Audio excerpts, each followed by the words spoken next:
स्वागत है मेरे प्यारे पवित्र आत्माओं।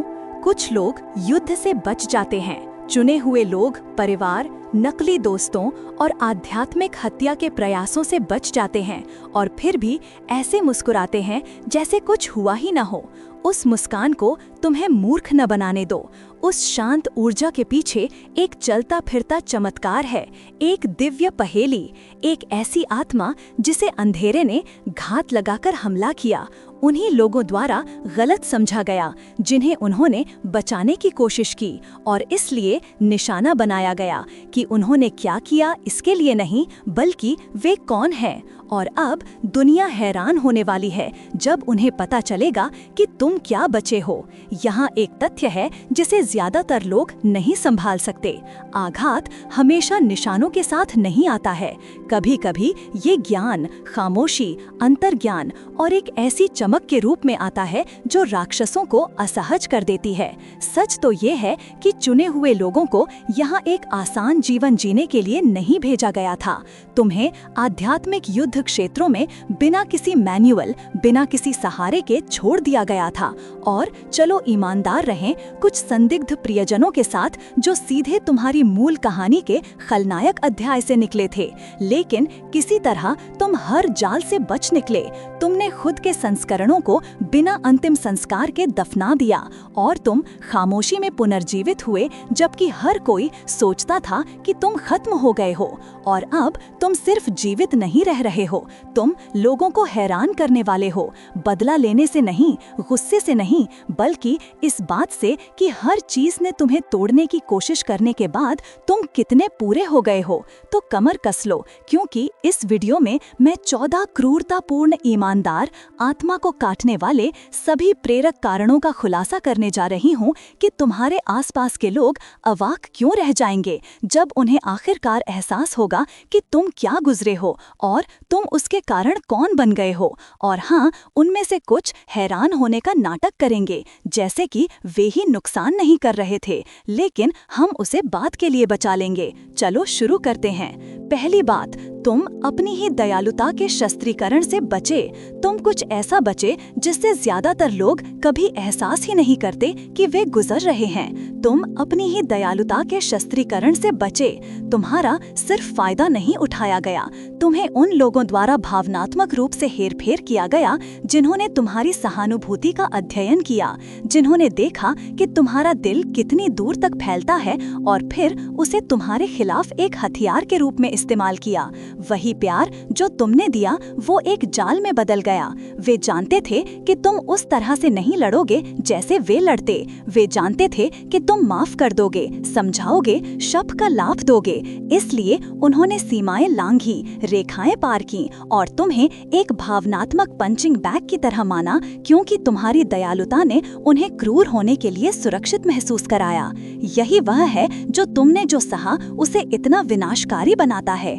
ये जोरदार नहीं था, ये स्पष्ट नहीं था, ये सूक्ष्म, गणनात्मक और अथक था। विश्वासघात दुश्मनों से नहीं आया, ये उन लोगों से आया जिनकी मदद के लिए तुम अपने रास्ते से हट गए।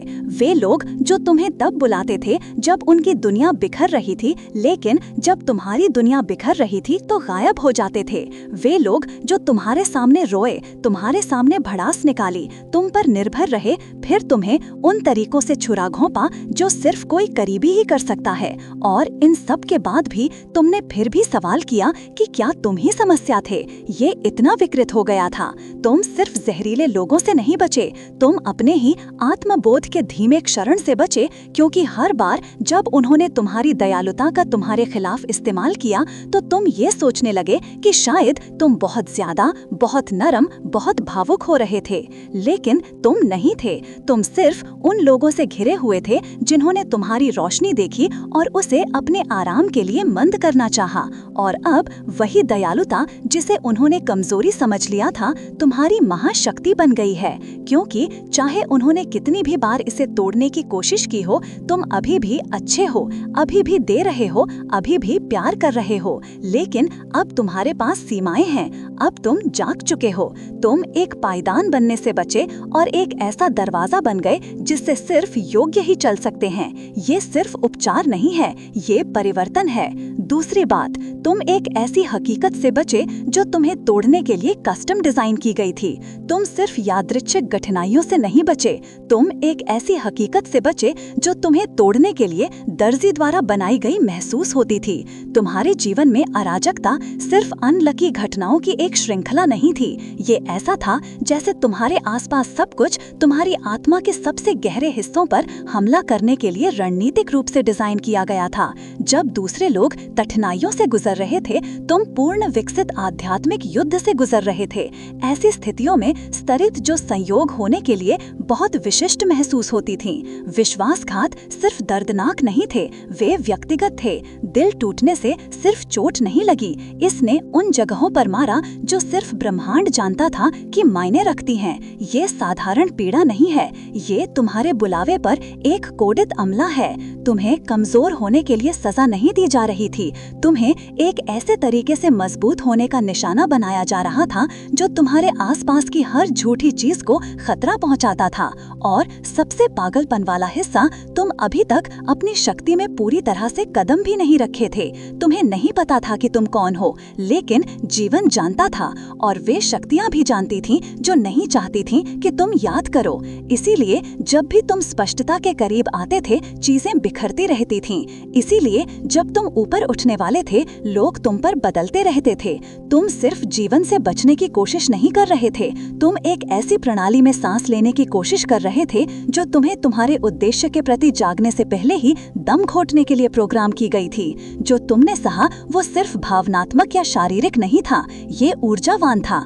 तुम उस क्षण एक खतरा थे जब तुम्हारी आत्मा इस दुनिया में आई थी, और इन सब के वजन के नीचे दबने के बजाय तुमने पूरे प्रोग्राम को फिर से कोडित कर दिया। तुमने अनुरूप नहीं किया, तुमने हार नहीं मानी, तुमने ढर्रे को चौड़ा खोल दिया और अलग तरह से चुनना शुरू कर दिया। जानबूझकर ठीक हो रहे थे और एक ऐसा रास्ता चलना जिसका सामना करने का ज्यादातर लोगों में हिम्मत नहीं होती है। और अब तुम खुद के उस संस्करण में कदम रख रहे हो जिसे उस सारे अंधेरे ने दफनाने की कोशिश की थी। बाधाएं सिर्फ तुम्हारे खिलाफ नहीं थीं, वे कस्टम निर्मित थीं, और तुम फिर भी गुजर गए। ये भाग्य नहीं है, ये इस बात का सबूत है कि तुम्हें कभी भी औसत होने के लिए नहीं बनाया गया था। तीसरी बात, तुम बलि का बकरा बने जबकि तुम सुनहरा खाका ले जा रहे थे। तुम्हें बाहरी समस्या बलि का बकरा माना जाता था, लेकिन सच तो ये है कि तुम कुछ ऐसा ले जा रहे थे जिसे तुम्हारे आसपास के लोग नहीं देख सकते थे या समझ नहीं सकते थे। तुम्हारे पास सुनहरा खाका था, उपचार कोड, वो ऊर्जा जो सब कुछ बदलने के लिए थे, लेकिन गले लगाने के बजाय तुम्हें अस्वीकार कर दिया गया। इसलिए नहीं क्योंकि तुम गलत थे, बल्कि क्योंकि तुम्हारी उपस्थिति ने दूसरों को खुद के उन हिस्सों का सामना करने पर मजबूर कर दिया जिनसे वे बचने के लिए बेताब थे। वे तुम्हें नियंत्रित नहीं कर सकते थे, वे तुम्हें हेरफेर नहीं कर सकते थे जैसे वे हर किसी को कर सकते थे। तुमने ऐसे सवाल पूछे जिनका कोई जवाब नहीं देना चाहता था। तुमने उन झूठों को देखा जिन्हें कोई और नोटिस नहीं करता था, इसीलिए उन्होंने तुम्हें दूर धक्का दिया। तुम्हें खराबी में फिट होने के लिए पैदा नहीं किया गया था, तुम्हें उसे बाधित करने के लिए पैदा किया गया था। और उस तरह की ऊर्जा का हमेशा स्वागत नहीं किया जाता है, खास तौर पर उन परिवारों या वातावरणों में जो गोपनीयता, पीढ़ीगत दर्द और खामोश पीड़ा पर बने होते हैं। तुम ही वह थे जिसने कहा ये सही नहीं लगता है, तुम ही वह थे जिसने चीजों को उजागर किया जब हर कोई खामोश रहता था। लेकिन क्योंकि तुमने बहुत ज्यादा देखा, बहुत गहराई से महसूस किया और बहुत ईमानदारी से बोला, उन्होंने तुम्हें मुद्दे के रूप में लेबल कर दिया। ये कभी भी उचित नहीं था, लेकिन इसकी उम्मीद थी, क्योंकि लोग उससे डरते हैं जिसे वे नियंत्रित नहीं कर सकते। तुम उन कमरों में गलत समझे जाने से बचे जिन्हें तुम्हें ठीक करने के लिए भेजा गया था। तुम्हें आध्यात्मिक परिपक्वता रखनी पड़ी जबकि दूसरे पीड़ित की भूमिका निभाते थे। तुमसे शांति बनाए रखने के लिए खामोश रहने की उम्मीद की जाती थी, तब भी जब खामोशी तुम्हें अंदर से मार रही थी। तुम्हें अलग होने के लिए शर्मिंदा किया गया, जबकि अलग होना ही तुम्हारा काम था। और इन सब के माध्यम से तुमने फिर भी अपना दिल नहीं खोया, तुम फिर भी कड़वे नहीं बने। यही वह है जो तुमने जो सहा उसे इतना शक्तिशाली बनाता है। उन्होंने तुम्हें निकाल दिया ये बिना जाने के कि वे अपना आशीर्वाद फेंक रहे थे, लेकिन अब भूमिकाएं बदल रही हैं। जिसे उन्होंने शर्मिंदा करने की कोशिश की थी वही है जिसे वे चुपके से देख रहे हैं। बलि का बकरा आधार स्तंभ बन रहा है, और चाहे वे इसे स्वीकार करें या नहीं, जिस ऊर्जा को उन्होंने कभी अस्वीकार कर दिया था अब वही चीज है जिसे उन्हें ठीक होने के लिए जरूरत है। चौथी बात, तुम मनोवैज्ञानिक हत्या के प्रयास से बचे जो सलाह के रूप में प्रच्छन्न था। तुम्हें विनम्र होने को कहा गया था, लेकिन जो वे वास्तव में चाहते थे वह था खामोश रहो। तुम्हें अपनी उम्मीदें ऊंची न रखने को कहा गया था, लेकिन जो वे चाहते थे वह था उनसे ऊंचा लक्ष्य न रखो। तुम्हें लगातार सूक्ष्म चेतावनियां, नकली चिंता और सिर्फ मदद करने की कोशिश कर रहा हूं वाली टिप्पणियां दी जाती थी, जो वास्तव में तुम्हें सिकोड़ने के लिए डिजाइन की गई थीं। और क्योंकि ये मुस्कानों, नरम आवाजों और परिचित चेहरों में लिपटा हुआ आया था, तुमने लगभग इस पर विश्वास कर लिया। यही वह है जिसने इसे खतरनाक बनाया। ये एक आक्रमण की तरह नहीं लग रहा था, ये देखभाल की तरह लग रहा था, लेकिन उस सारी सलाह के पीछे तुम्हारी क्षमता को पिंजरे में बंद किया। जब दूसरे उन झूठों को निगल गए और उनके इर्द गिर्द जीवन बनाया, तुमने चक्र को तोड़ दिया। तुमने किसी गहरे, उनकी राय से ज्यादा जोरदार तुम्हारी अंतर्ज्ञान, तुम्हारे बुलावे, तुम्हारे आंतरिक ज्ञान पर भरोसा किया। तुम उस तरह के मनोवैज्ञानिक युद्ध से बचे जो दिखाई देने वाले निशान नहीं छोड़ता है। और अब तुम्हारा आत्मविश्वास, तुम्हारी आवाज, तुम्हारा उदय, ये वही चीज है जिसे उन्होंने रोकने की कोशिश की थी।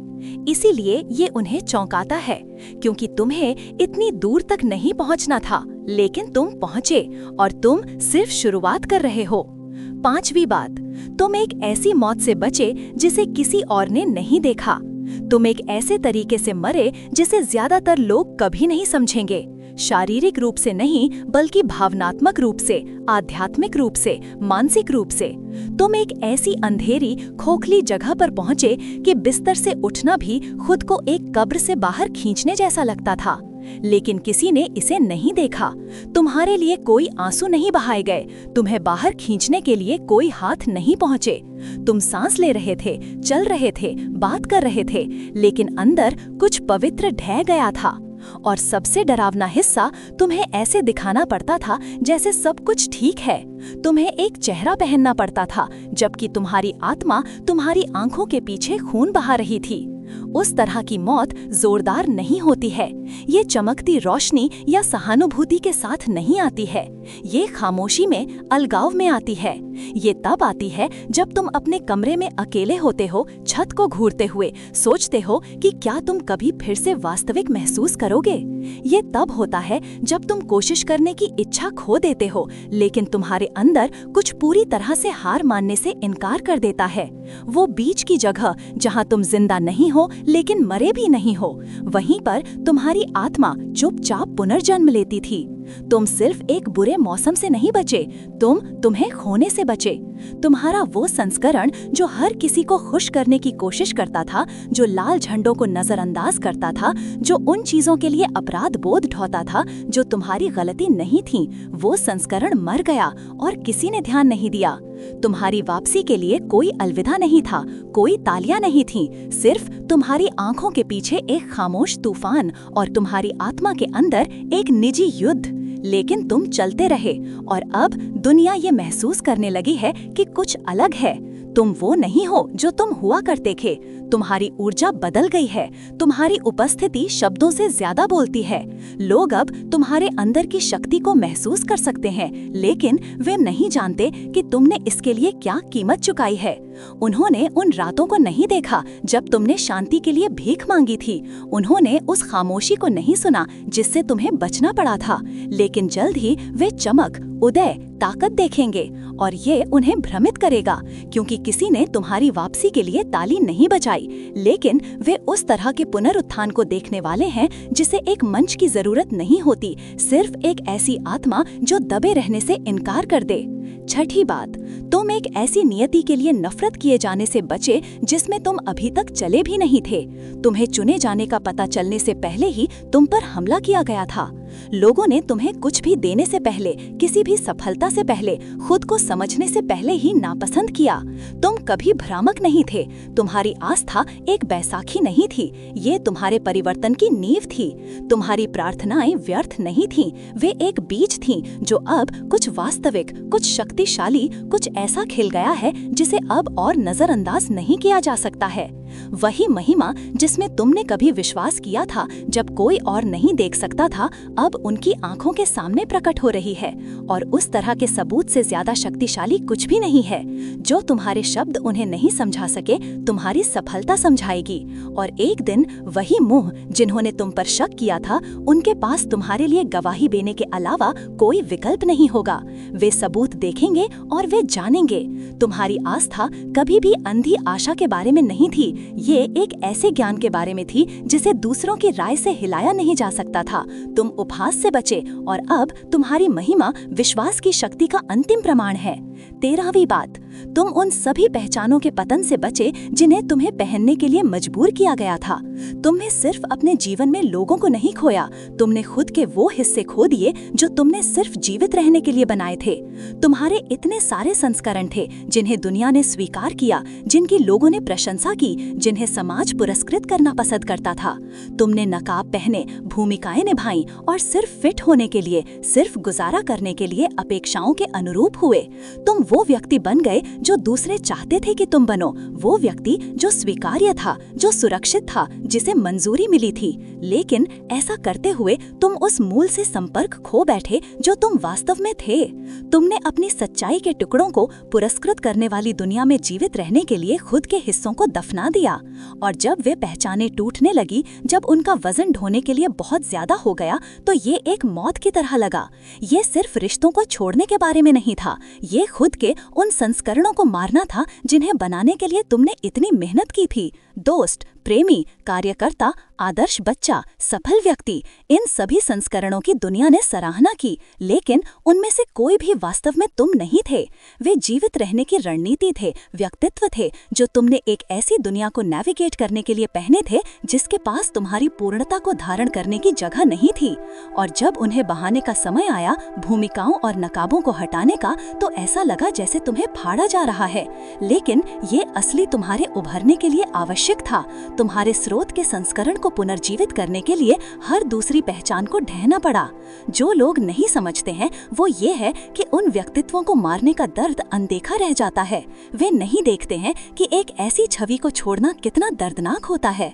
दुनिया ने उन संस्करणों का जश्न मनाया, लेकिन मन ही मन तुम जानते थे कि वे सच्चे नहीं थे। तुम जानते थे कि वे सिर्फ मुखौटे थे जो तुमने एक ऐसी दुनिया का सामना करने के लिए बनाए थे जो तुम्हारी प्रामाणिक स्वयं को स्वीकार करने के लिए तैयार नहीं थी। और जब तुमने आखिरकार उन पहचानों को मरने दिया, तो तुम सिर्फ खुद के झूठे संस्करणों को नहीं छोड़ रहे थे, तुम अपनी आत्मा को आखिरकार अपनी पूरी शक्ति में कदम रखने के लिए जगह बना रहे थे। अब तुम अपनी सच्चाई में खड़े हो। पुराने संस्करण चले गए हैं और वे वापस नहीं आएंगे। और यद्यपि प्रक्रिया दर्दनाक थी, ये उस व्यक्ति को जन्म देने का एकमात्र तरीका था जिसे तुम हमेशा से बनना था। जो तुमने सहा है वो सिर्फ पहचानों का पतन नहीं है, ये तुम्हारे सच्चे स्व का पुनर्जन्म है। वो जो हमेशा से वहाँ था, सही समय पर उभरने की प्रतीक्षा कर रहा था, और वो क्षण अब है। 14वीं बात, तुम डूबते समय एक प्रकाश स्तंभ होने से बचे। तुम एक तूफान में प्रकाश स्तंभ थे, दूसरों को सुरक्षा के लिए मार्गदर्शन करते हुए, आशा प्रदान करते हुए और रास्ता रोशन करते हुए। इस सब के दौरान किसी ने नहीं देखा कि तुम कैसे धीरे धीरे अपने ही संघर्षों के वजन के नीचे डूब रहे थे। तुम उन लोगों के लिए मजबूत खड़े रहे जिन्हें तुम्हारी जरूरत थी। जब तुम खाली थे तब सलाह दी, जब तुम थके हुए थे तब करुणा की पेशकश की।